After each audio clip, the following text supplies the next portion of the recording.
Let's get started on this part two of this Frankie Lymon series. So while the group is over there in Europe promoting this big song, Why Do Fools Fall in Love, these sneaky promoters and producers, watch how they conquer and divide.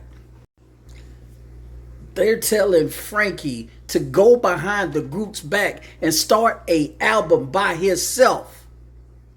For what?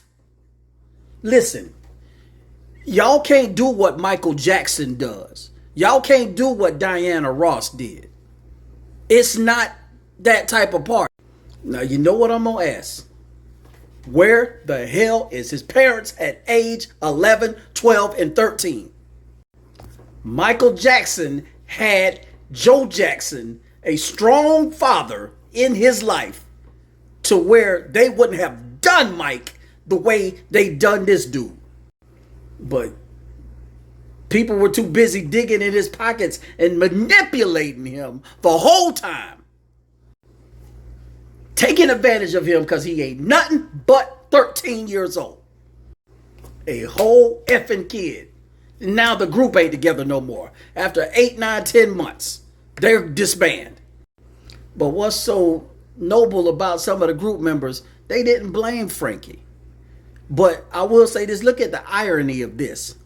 The name of the song that they were putting out was a song called Out in the Cold. And that's exactly how he left them, due to these other outside influences.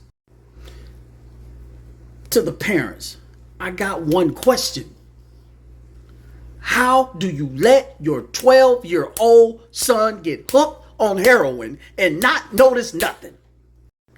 Why is this kid in a room with a damn near 30-year-old woman shooting him up with heroin? Where are your parents? She was from the same hood as Frankie. I just think this personally, in my opinion, I think this was a setup by the record labels to help divide further. If you don't think so, leave it in the comments. She was using this kid as a quick come up to be with another celebrity that she could use him to jump off on and take off on his stardom. How are you giving a 13-year-old skin pops? That's a heroin shot in your arm. You don't have to find a vein for it. I have to do a part 3, and I'm going to probably leave it at that